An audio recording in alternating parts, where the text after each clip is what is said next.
So we're going to get started. I'd like to welcome everyone. I'm Josh Levine. I'm a partner and senior financial life advisor with Telemus, and I want to welcome all of you to our webinar today. So today, our topic is going to focus on insurance-linked investments and how they hold up in volatile markets, which is timely given the day that we're actually having today. The COVID-19 pandemic has caused significant volatility and created much uncertainty. However, with uncertainty and fear, there often comes opportunity. And today we'll be discussing the life settlements landscape and how that may fit into a diversified portfolio.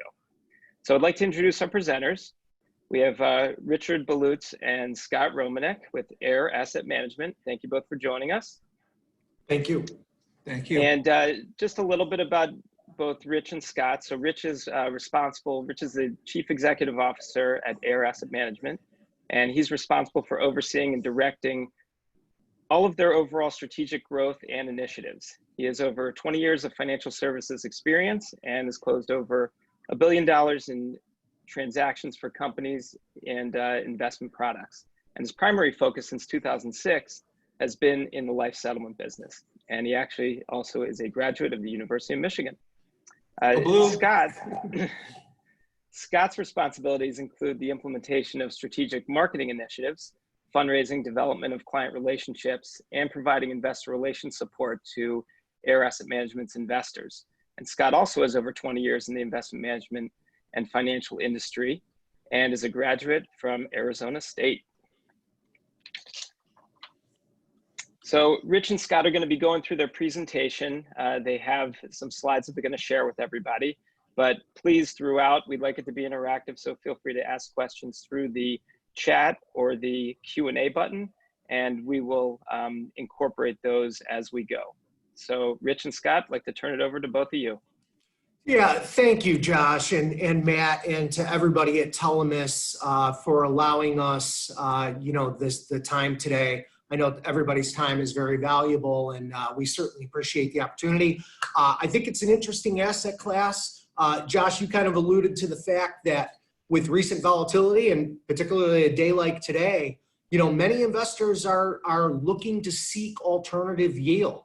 I think that we've learned a lesson recently in the last 3 months precipitated by the pandemic that the stock market just doesn't simply go straight up. This asset class itself, life settlements, which is also obviously loosely tied to the insurance-linked type strategies, has really caught a lot of people's attention. I think it's an asset class where people have maybe heard of it previously, but didn't really know many details about it. So we're happy to be able to give some information on that today. Let me give you a quick background, if I may, on who Air Asset Management is. So Air Asset Management, it's AIR, first of all, is an acronym for Alternative Investment Resource. We are a $300+ million registered investment advisor. We are Chicago-based, and all of our assets are within what we call the longevity space, and I'll get to that in a second.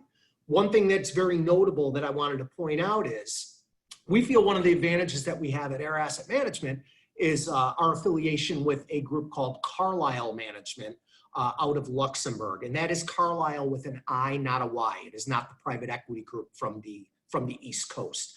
Carlyle is a almost $3 billion asset manager solely dedicated to the life settlement asset class in both open-ended hedge fund structures and closed-end private equity type investment structures. Carlyle team's got over 80 years of experience in the life settlement space, and we're very fortunate to have this U.S. strategic partnership with them. So with that said, what's longevity-based investing? There's really kind of 3 main components to longevity. The first being life settlements, which is basically, and we will provide a little bit more detail as the presentation goes on.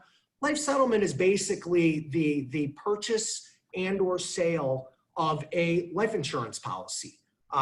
Typically what happens is seniors may realize that maybe they're ill prepared for retirement and they need a way to subsidize their life, or to provide a form of income going forward. Many people, in some ways, don't realize that they actually have this asset that they can monetize. So what happens is, through multiple different types of mediums, typically through a broker network or through direct to consumer, these seniors realize that by monetizing that asset, they can in turn get a lump sum and no longer have to make their premium payments for their policies. It's a very nice option for them. The asset class itself and the transaction is now being viewed as an SRI, which is a socially responsible investment, because it is providing those seniors financial independence in a lot of ways, and allowing them to monetize an asset that the insurance companies simply will not give them that option.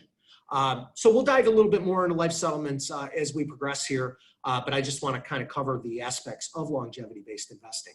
A second component of longevity investing is what we call annuities and structured settlements. Really what happens here is that you will have, these are typically personal injuries, and it's a situation where a plaintiff, the injured, will go to court and essentially sue the defendant. A lot of times it might be a municipality or a private company. And in turn, what they are awarded is they are awarded a structured settlement, which is they will receive a revenue stream that typically is what's called life contingent. That means for the remainder of their life, they are going to obtain this monthly revenue, a monthly payment. A lot of times what happens is that plaintiff, or the person who is awarded that settlement, their needs will change. And they decide that rather than getting that $1,000 a month payment, they would prefer to have a lump sum in order to go and perhaps pay off debt, perhaps start a business, whatever it might be. What they are allowed to do then is they are allowed to go to a court and get what's called a court-ordered structured settlement. We as investors and funds can go ahead and purchase that revenue stream. It's an interesting kind of complementary strategy, in a lot of ways a hedge to what a life settlement is, because with an annuity / structured settlement, what you're doing is you are purchasing a cash flow positive revenue stream. So on a monthly basis, you're actually getting a check. Whereas with a life settlement, you are paying a premium monthly. So you see that in some ways counters each other. And with a life settlement, you are essentially short mortality, meaning the sooner that the policyholder passes away, the sooner that policy pays off. Whereas with annuity and structured settlements, these people are typically much younger people, and you are getting that revenue stream for, as I said before, life contingent, for as long as they're alive. So you're essentially long mortality in that case. So we think it's a very nice complementary type hedge to a life settlement investment. And then the third component to longevity-based investing is life insurance-backed lending. What happens here is it's where a policyholder, these are typically terminally ill people, so they may have 5 years or less to live. They really don't want to sell their life insurance policy. Really what they want to do is be able to borrow against it for whatever need they may have in life. And the reason this is a good option for these folks is twofold. Number one, it's a non-taxable event for them because they're borrowing. They're not selling the policy. Number two is that once they have paid back the loan and accrued interest, they then have a retained death benefit for their heirs. So there's still something left over that the family members can obtain once they pass and that policy pays off. So those are, in a nutshell, kind of the different components of longevity-based investing. Again, as we progress here, we'll certainly dive into a little bit more detail about the primary focus, which is the life settlements. Thanks, Scott.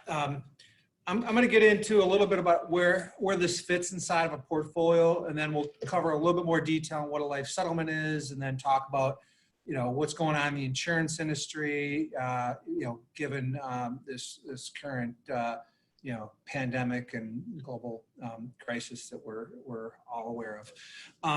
So the most common place that allocators, investors fit life settlements is in the private debt space, and it's in the private credit portion of the debt space, and more specifically, it's within the specialty finance sector of that. The credit being, what we're buying in the life settlements world is we're buying life insurance contracts. And what is a contract? It's a promise for a payment when a specific event occurs.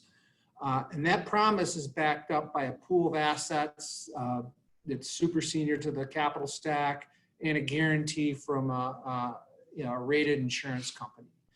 So basically, that's the credit piece. Is you're buying a promise of a payment.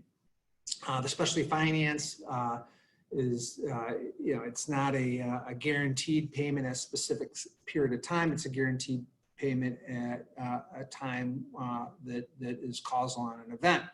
So you look at other types of specialty finance, music royalties, aviation, etc., and where this lies on the risk spectrum. Other areas that people quantify it into niche, esoteric, market neutral. Another common one is alternative fixed income. Although technically this is an income producing investment, it looks and feels a lot like it, and you can create an income component through partial distributions in some structures. Other ones will pay out distributions. So those are the different ways that folks classify it into their portfolio. It could be either a fixed income replacement or a portion of the alternatives. I think Scott covered a little bit on what a life settlement is. I think, Rich, I have a little bit to add here. We certainly presented some broad strokes on what a life settlement is. I'd like to provide a little bit more detail, if I may, here. I think that in some ways, this asset class itself has been a little bit misunderstood. I want to go back to the kind of the advent of this asset class and why it began and why it became a very viable option. This goes back to actually 1911, and it was a Supreme Court ruling called Grigsby versus Russell, where an individual was paying a medical doctor with his insurance policy. And what the Supreme Court ruled was that a insurance policy is considered property, it is considered an asset, and therefore it is transferable. So that was really the start of this. It really became prevalent in the 80s with the AIDS crisis. Now, that was a different type of life settlement back then. Really what was going on was people who had been diagnosed with AIDS, obviously very fearful, were basically trying to get any money that they could in order to fund experimental treatment to keep themselves alive. And so they were selling at the time what's called a viatical, which is less than 2 years of life expectancy. And so that was really kind of when this asset class had the proliferation of it. Then as time went by, it became much more evolved. And I'll give you an example. In today's market, we have a very, very, I would say, very highly regulated market. It's regulated in 46 states. There are licensed life settlement brokers in these 46 states, and they oversee the transaction process from the policyholder to the sale to an investor like ourselves or any other investor. 68% of the people that are participating in a life settlement no longer need their policy or can no longer afford it. So it really is no longer the person who needed to fund any sort of experimental medical treatment or wanted to take their family on that one last vacation. It's really what I kind of alluded to earlier. It's people who may be ill prepared for retirement, looking to raise a little cash, or people who just, again, may have multiple policies, simply don't need to pay the premiums. I'm sure everybody knows as you get a little bit older, those policy premiums do increase. So again, it's a way for them to monetize that asset. The way the transaction works is these brokers will speak with financial advisors, they will speak with trust attorneys, they will speak with accountants, estate planners, those sort of folks. And a lot of times those individuals will go across their book of business and identify people in their book of business that might be eligible for a life settlement. And then what they do is the transaction itself is very much like a real estate transaction. Very stringent closing in the transfer of the policies. And there's a significant amount of underwriting that goes on. Rich, if you can go back to just that slide there. We'll get into the sourcing a little bit more here in the next slide. But I did want to point out that there was a report done in 2014, I believe, by the London School of Economics, and to encapsulate what this very detailed report had said was that life settlements are a win-win for consumers and investors. Reason being that typically they found that a life settlement is anywhere between 4 to 7 times what the cash surrender value of a policy would be back to the insurance company. So they are able to get a lot more for the policy than they would if they simply surrendered the policy. And investors obviously can profit from it by providing that liquidity to the senior, again, socially responsible type of investment, and then obviously being able to profit as that person lives their life and we get to the point where the policy does mature. I do want to point out that most of the policies, typically these are not necessarily ill people. These aren't usually people with significant impairments. A lot of the folks, as I had mentioned earlier, 68% either can no longer afford it or are overinsured. A lot of them are healthy seniors that are just looking for a way to acquire that liquidity, and they have many, many years to live. Many of them could have 10 to 12 years of life expectancy. So just kind of really kind of want to explain what the demographic of these folks might look like. And Scott, let me just jump in real quick with a question. So on that sale, what's the tax treatment when someone sells one of their policies? So for the individual sells the policy, Rich, you would probably know a little better than I on that. Yeah, so if the individual sells the policy, there's a gain, and it's a capital gain for everything that's above the cost basis. So it's the amount of premiums they paid in. They also factor in that they've gotten from the insurance. For the investor, if they receive the death benefit, it's ordinary income for any gain above what they paid for it. If an investor buys a policy and then, like we do, we trade policies as well as harvest mortality. It's a capital gain, short or long term, depending on the time horizon it's held.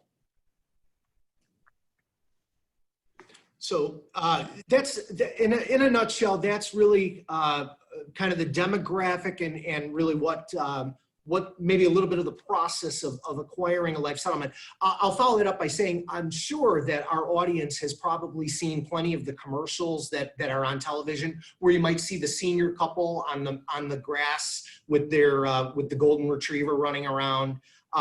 That's an example of the direct consumer market. We'll talk about that a little bit here as we get into sourcing and how policies are sourced.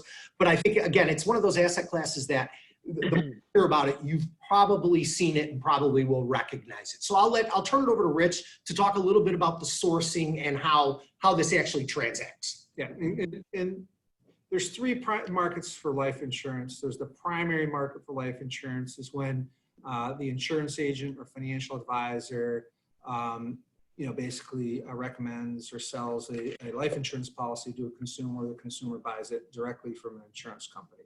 So there's two channels there. There's the broker market, and there's the direct-to-consumer market. That's the acquisition by the consumer of a life insurance policy for the first time. That's the primary market. The secondary market for life insurance is when that insured individual who owns the policy decides they want to sell it on the secondary market for the first time. They settle the policy. And as Scott mentioned before, life settlements are regulated in 46 states by the state insurance commission. So it's a very heavily regulated industry. So that's the secondary market. And then there's a tertiary market, is when an investor decides to sell a policy to another investor, either in a portfolio format or individual policies. So primary, secondary, and tertiary, some of the lingo. So from the sourcing perspective, in the secondary market, there's really two channels. There's the direct-to-consumer channel, which is the media advertisement, and people calling the 800 number to see if their policy has value and selling it directly to that buyer. There's also the advisor market, which we have folks called life settlement brokers that are licensed with the state insurance commissions, that their job is to broker out those policies to the providers. The providers are the licensed buyers that represent the asset managers like us. But call about a quarter of the industry, 80% is the broker market, 75-80% is the broker market, 20-25% currently is the direct-to-consumer market. So that's kind of how it breaks down. So what happens is, let's say I'll walk you through a case example. I'm a 78-year-old former business owner that has a $2 million life insurance policy, and the stock market's going haywire. My premiums are going up. I'm tired. I don't really need it. My kids are growing up. They don't need the money. I'm deciding what to do with this. So I call up my accountant or financial advisor and say, hey, I got this $2 million policy. It's got $30,000 of cash value. My premiums are going up. What are my options? There's really three options. There's one is I can basically take the policy and liquidate it for the cash value. I can terminate the policy and take the $30,000 and be done with it. That's option A. Option B is I can just stop paying premiums and allow the policy to lapse. The premiums will chew up the cash value, and then the policy will go away. Or three is my advisor tells me, hey, or you could see if there's somebody in the secondary market that would want to put a bid on it. So I say, okay, let's see what kind of offer I can get in the marketplace. Let's assume I'm fairly healthy. On average, as a 78-year-old, I might get 7 times the cash value. So I might get an offer for $210,000 for that policy that I would have just turned in the insurance company for 30 grand.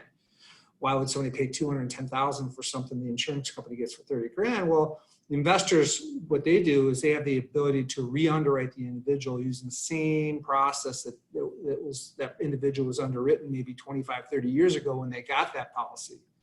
And so by re-underwriting that individual, you're getting a good sense of their longevity using actuarial tables. And by underwriting the policy, you get a good sense of what the potential probabilistic cash flows are on a monthly basis, and you can kind of back that out to a current discount rate or IRR, and then you can bid on the policy. And at that $210,000, the current market rate right now is in the low double digits still, so it might be 12-13%.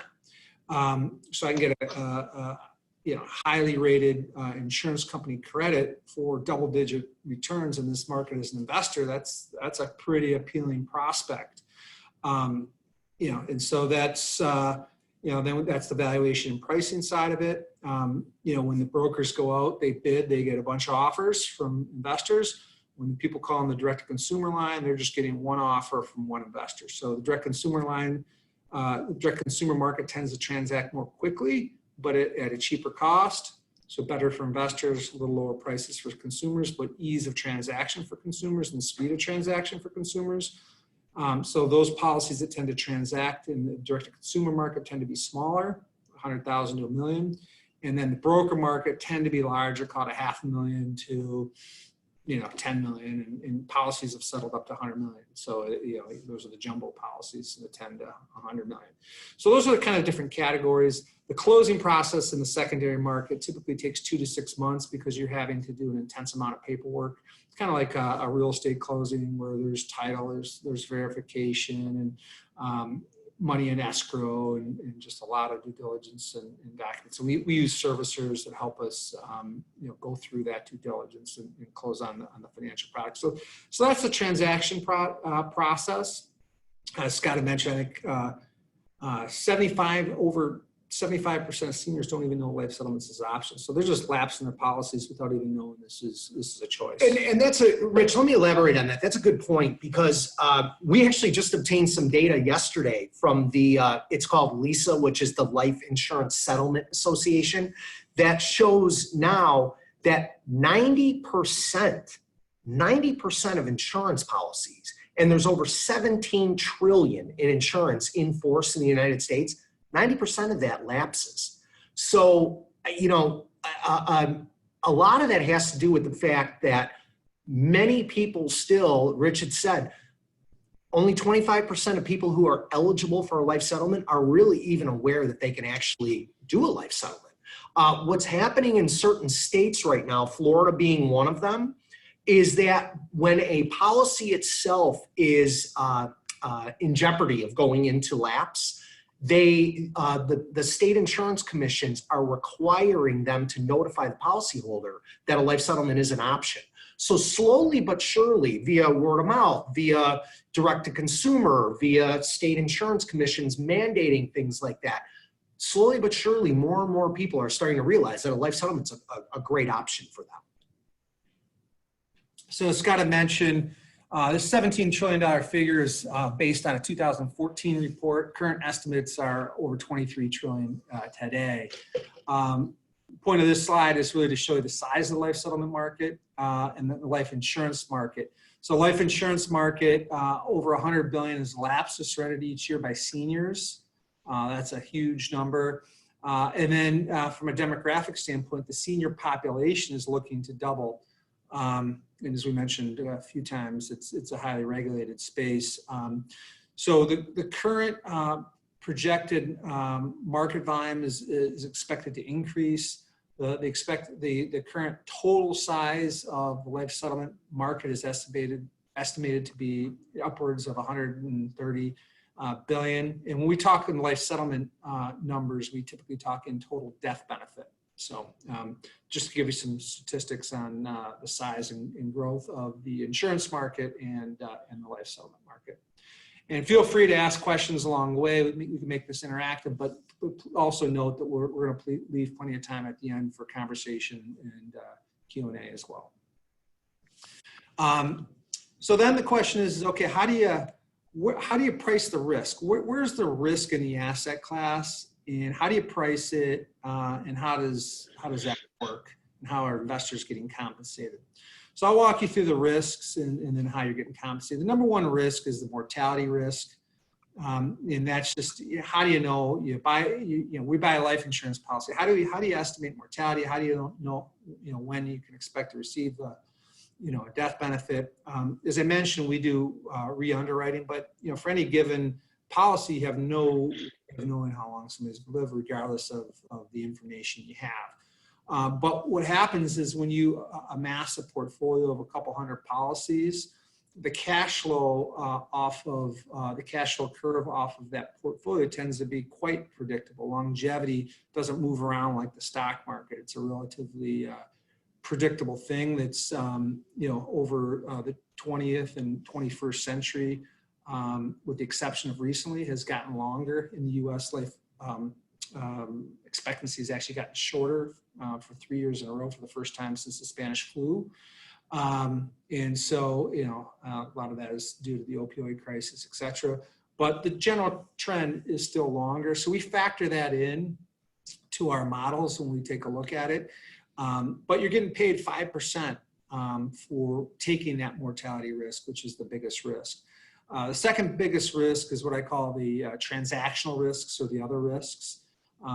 There, it's just making sure that the policy was created properly. It wasn't created for the life settlement market. It's called stranger-owned life insurance, and that's not allowed. Making sure that the policy is still in force when you buy it. That's done through the closing process. So all those other like market-related risks, you're getting priced at 3.5%. For experienced players in the life settlement marketplace, you tend not to have any issues there if you know what you're doing. Ourselves and our partners have transacted over 10,000 policies throughout our career, and we've never had an issue with this. So not to say it doesn't happen in the space, and it can't happen in the space, but it's a risk that can be managed with knowledge, experience, and good solid underwriting. The third risk is liquidity risk. You're getting a premium. These are level 3 assets, so there's no QSIP exchange traded platform for life settlements. You trade them over the counter, and you're getting paid for that liquidity risk. Even though it's robust and you can trade in 30, 60, 90 days, you get a couple percent for that. And then credit risk, you're getting paid on average, call it 1.25%. And then you add in the risk-free. That gives you an example of how you get paid 12.5% for a single A credit, for example. Hey, Rich, how do you get around the stranger-owned, stipulation? So by trading. So I'll explain what stranger-owned life insurance is, and then I'll explain how we underwrite against it. Stranger-owned. So in insurance, there's an attestation by the insured that when they get that insurance policy, the person who's the beneficiary has an insurable interest on that policy. So, as a fund, we couldn't go find a senior and say, hey, take out a life insurance policy. We'll be the beneficiary and we'll own it. That would be called stranger-owned life insurance, and that's against the rules. And so when you buy, and what happened is in the early 2000s, when this space was really exploding, there's a lot of brokers saw it as a way to make extra money. And so they went to the country club, handed out applications, and they generated policies for the purpose of sale. So we have to underwrite against that, because carriers, that's one thing that carriers could say, hey, this, you didn't underwrite properly, and so this policy is invalidated. So what we do when we underwrite for a policy, or actually our provider who does our the due diligence underwriting the policies, what they do is they take a look at the beneficiary and ownership change of that policy. They take a look at the insurance agent who wrote the policy. So there's certain STOLI reps that we know and that are in our database, and then also documentation on who the insured is. If Joe Smith is it's his policy, and the beneficiary was Jane Smith, and Jane was Joe's wife, it's pretty obvious that there's an insurable interest. So we go down to the initial issuance of policy, and we underwrite who the beneficiary is as well as who the broker is, and we make a determination whether we feel there's risk for STOLI or not. And fortunately, we've never had an issue with that. It's pretty basic to be able to underwrite for, once you know what you're looking for. And there's never been an issue, because now, theoretically the fund owns it. They don't have an insurable interest, so to speak, but they own it. So, that's never been concern for them changing those rules. No, because that goes back to the 1911 Supreme Court ruling that Scott with the property versus Russell. Once you have it and you're out of the contestable period, which is typically 2 years, you have every right to sell that policy. So and that's an asset. So once you own it, if you bought it correctly and you bought it for a bona fide purpose, and the policy is out of its contestable period, you have every right to sell it. And so we're getting into some of the details on how the market transacts, and that's why it's important to work with people who understand these nuances and have been doing it a long time, like us and our partners. But it's pretty clear. There's no challenges even in the court system today on trying to make this not a property. It's actually going the other way, where the regulators are saying, hey, you should be telling more people about this. And we're actually part of a lobbying effort that is trying to attach a bipartisan bill to something, maybe after the election, that has these senior medical accounts, where you can take seniors can take the proceeds from a life settlement and apply it towards healthcare tax-free. So that helps everybody, right? It helps the government because it lowers their healthcare costs, and it helps the seniors because they're monetizing an asset and getting a tax advantage for it. So, that's kind of the regulatory direction it's going, but an excellent question. Great. So I want to talk a little bit about the impact of COVID-19 on the life insurance and life settlement industry, and then also talk a little bit about its kind of effects in terms of some of the anecdotal things we've seen specifically. So what we've seen because of social distancing happen over the last several months is the direct-to-consumer market has been very active. Why? Because the smaller net worth individuals kind of own the $100,000 to $1 million policy are looking for ways to monetize, just like they did after the 2008 Great Recession and credit crisis. So we've seen a very robust direct-to-consumer market.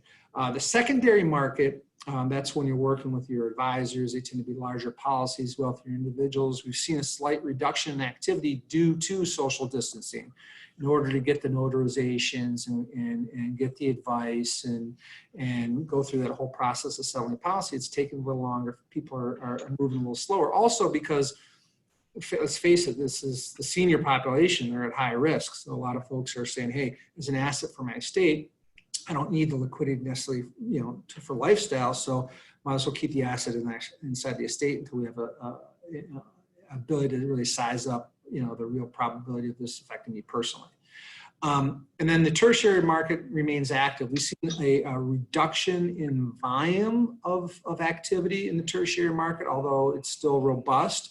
But we haven't seen a change necessarily in prices. So folks have just, kind of like in the real estate market, when times get tight, if they're not going to get their price, they're just not going to sell. And that's the same thing that we're seeing, in the tertiary market, which was different than what we saw in 2009. In 2009, this life settlement market was very highly leveraged through premium finance and a lot of derivatives. A lot of the big investment banks had desks, Goldman, Bear Stearns, Deutsche Bank, Credit Suisse, all had huge life settlement desks, and they folded them down and flooded the market. That's not going on right now.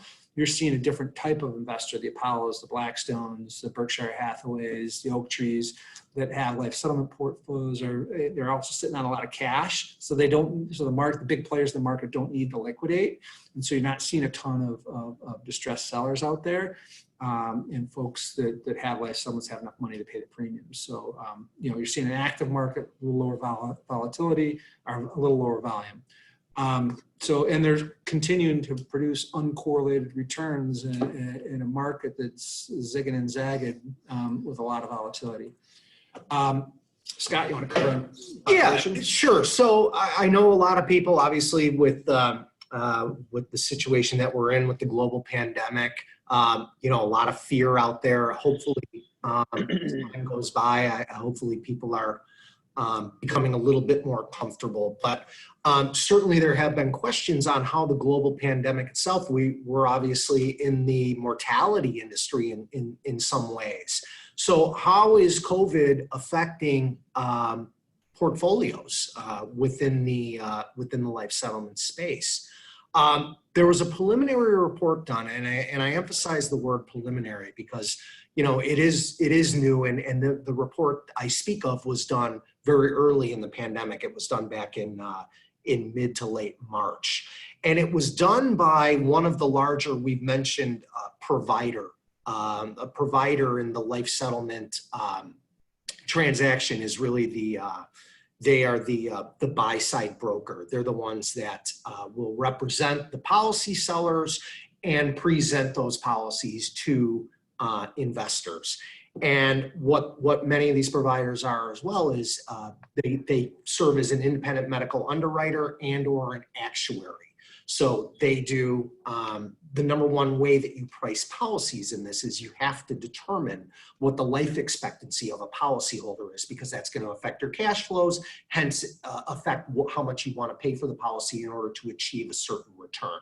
So what this large provider and independent medical underwriter had done was did a preliminary report.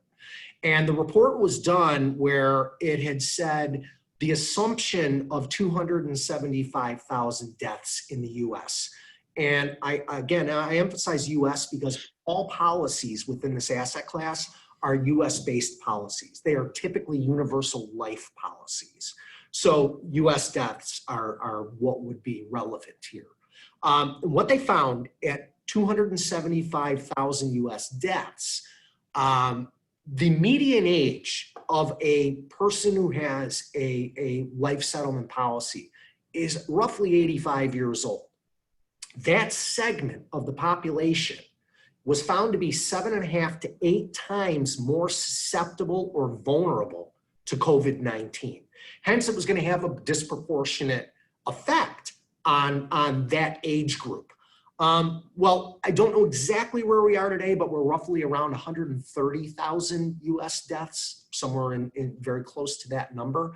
So as you can see, we're about half. What they had found at 275,000 deaths was that was going to affect roughly 1 in 1,000 policyholders, okay? Well, at half of that number of deaths, at 130,000, we're looking at, you'd have to double that, right? It would be 1 in roughly 2,000 policyholders. Now, that would be from a primary cause of COVID.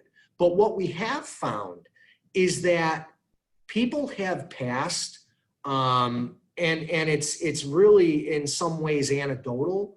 People have passed due to the stress and strain of COVID, whether it's the lockdowns that had happened, fear of contracting the virus, amongst the senior population, causing a tremendous amount of stress and strain.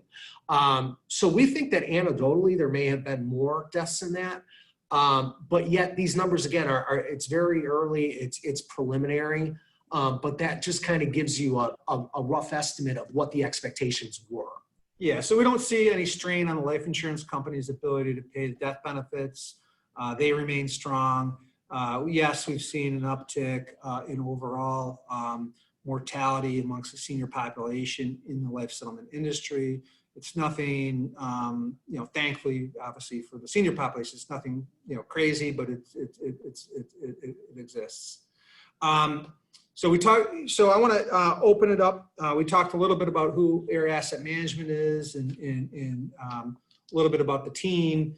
But want to kind of open it up for questions to the broader audience, and there's also a couple other topics we can kind of dive into a little bit of detail, but just want to take this point to open it up. Okay, good. Well, I have a couple that I'll start with, but just a reminder to everyone, you can use either the chat or the Q&A at the bottom of the screen, and we will take those.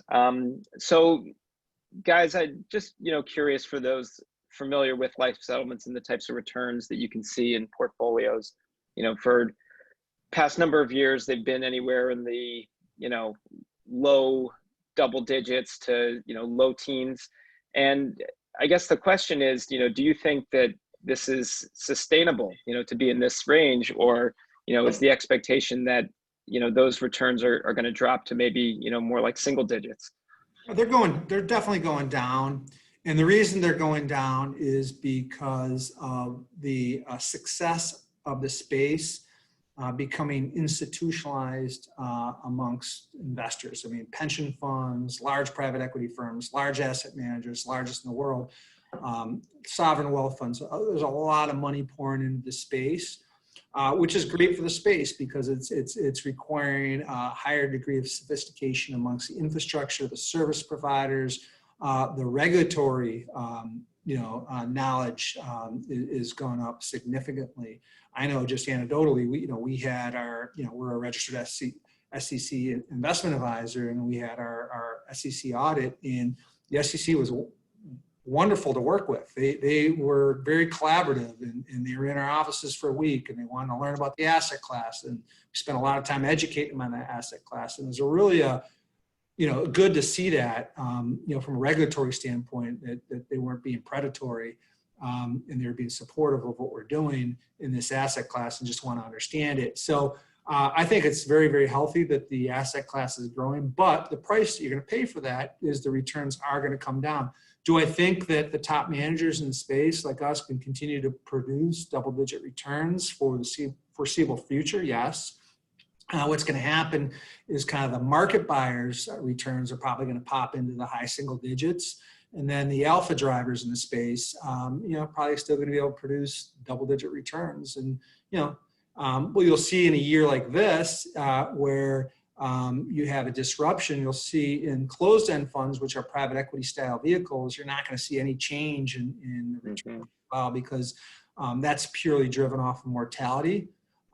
In open-ended funds that need to trade in the market to maintain their liquidity, you're going to see some conditional correlation in dislocated markets. You see a lot less in today's market than you would have like in 2008, 2009, for example. But you're seeing double-digit returns come down to high single-digit returns, and we think that you'll see those single-digit returns, by the double-digit producers go back to double digits, and the ones that were producing high single digits have maybe gone down to low to middle single digits, and those will go back up. The good news is, almost every manager in the space that I'm aware of is still producing positive annualized returns in this market. And if I can expound on that, Josh, a little bit. If you recall the slide that we put up that kind of showed it showed the marketplace. It showed the 17 trillion in life insurance that's in force. Rich had said a more accurate representation now is about 23 trillion in total life total life insurance that is out there in the market. Thanks, Rich. You can see here right now, and Rich kind of mentioned this, but I don't know if anybody had caught it. The way we view the life settlement market is in death benefit that transacts annually. That's roughly, and it's really hard to get definite, accurate numbers on that, but it's somewhere in the vicinity of 20 billion annually that transacts in death benefit. As you can see here, they're projecting that by 2025, and a big function of this is the fact that you've got baby boomers that are now becoming that senior population that's going to become eligible for life settlements. To my understanding, and this is from the CEO of Carlisle, our partners, and incredibly experienced individual with over 20 years in just this asset class. We're about 3 to 5 years away from that average baby boomer becoming eligible for a life settlement. What's going to happen then is it's going to increase that overall transacted death benefit to about 60 billion a year. So we think that increased supply, again, through the education process that I've talked about, only 25% of the population really realizes they can even do a life settlement. So as those folks become more educated in the fact that it's an option for them, as these baby boomers become eligible and understand what a life settlement does and how they can benefit from it, we think that's going to increase the supply, which will then allow for much more favorable pricing, which will then translate to generating those returns. Yeah, it helps keep up with the huge amount of capital that's flowing in this space. Larger market, more efficient market, better for consumers, better for investors. Yeah, so following up on that, with more players coming into the space, how can investors, how can they differentiate between what are good life settlement companies to invest in and companies that aren't so good? I mean, is it size of the fund? You guys are about 300 million, which seems like it's a sweet spot, but companies that have 10 billion or 20 billion, is that too big? And what should people be thinking about? Yeah, it's an excellent question. And I'm going to answer it a few different ways, and then Scott may have some piggyback comments on this. But the first thing and the most important thing is the experience of the team. Make sure that you're working with folks that have a good track record and successfully in the past. That's critical. The second thing is, there's a lot of potential conflicts of interest in the space. There's some competitors that own their own brokerage houses, and so they make commissions off of policies that they sell to their funds, and they don't share those revenues with the funds. So that can go to dampen returns. It increases returns for the asset manager because they have multiple sources of revenue that they don't have to share, 80% of with the investors. But what it does is it dampens returns. But more importantly, there's market buyers, and then there are the value buyers are the alpha folks. And you'll notice by the return threshold, if the average policy can be bought for, in our example I put here, 12.5%, and you're getting 8%, you're buying the beta in the marketplace, right? Because by the time fund fees, management fees, incentive fees, and all the costs, et cetera, 12.5, maybe you're getting 8%. So the people are just buying kind of at the market and just kind of holding and then just harvesting mortality. Not a bad play. 8% is, there's nothing wrong with an 8% non-correlated market, but that's what like the Apollos of the world are doing. Big buyers or the small buyers with less experience in less developed networks. They're just buying, holding, just like any asset class. Then you have the alpha drivers that know how to source better. They can accumulate, they can buy policies one at a time in the secondary market. They can pool portfolios and liquidate them in the tertiary market and do it for value. And trade. There's a lot of different ways to trade in this market. Now that requires a lot more time, energy, and sophistication. And there's just not as much of that alpha available. So new entrants, you can't replicate that. And that's true of any market where there's an arbitrage. You get liquid markets, established arbiters and players are the ones who take those edges. I don't know if you have anything to piggyback on. I would just say one of the things, and Rich kind of mentioned it, and he pointed to Apollo as being one of the larger players in the space. You have to think at times who the typical investor might be of a fund. When you have an Apollo, Apollo typically, their investors are going to be public and private pension funds. They have an entirely different return profile or return expectation than maybe a high net worth individual that's represented by a registered investment advisor or wealth management group. That individual might have a higher return profile. They may want to achieve those low double-digit returns, whereas a public or private pension fund, most of them are happy getting 6.5%, 7% in a lot of ways is gravy. So I think that these funds, depending on who their target investor is, certainly have different expectations on what they're trying to achieve. Yeah, good point. Yeah, and so you had the slide about the aging population and the baby boomers qualifying for life settlements.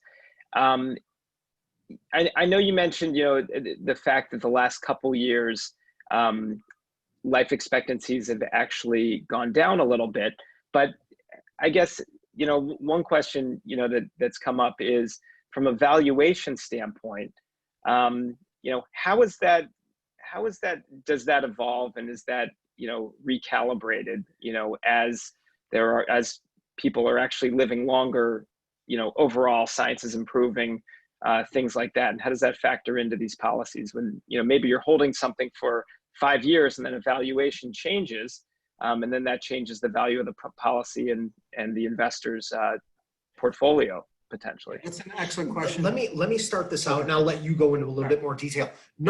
Excellent question, Josh. Really what happens is, and particularly the way we and our partners will transact each individual policies, we do what we call a stress test on these policies. So the number one factor that we need to know is, with as much certainty as we possibly can, and I stress that because nobody knows for sure, but you try to determine what the life expectancy is going to be of an individual, because that's going to then affect your cash flows. And then, you discount that back to a net present value, which determines what you could pay for a policy. So the number one risk in the space is life extension, which is somebody significantly outlives how long you projected them to live. What we do in pricing each and every policy is we will stress test and factor in up to a 30% life extension, which means that person, let's say they have a 10-year life expectancy, they can live an additional 3 years, and that policy can still be a 5% return.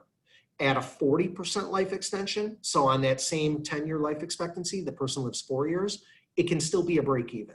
So it's very important in every policy you buy to factor that into the purchase price of the policy. And I'll let Rich kind of talk about, even some of the other mitigations that can be done. Yeah, so that's the stress testing piece. And getting to the kind of the other core of your question, which is how we underwrite. The Society of Actuaries puts out the VBT tables, the valuation basic tables, every 8 to 10 to 12 years, once they've seen there's been enough change in demographic life expectancy of the population, of the insured population. So the last time they put out those tables was in 2015. So in the next several years, they'll put another table out next 3 to 5 years probably.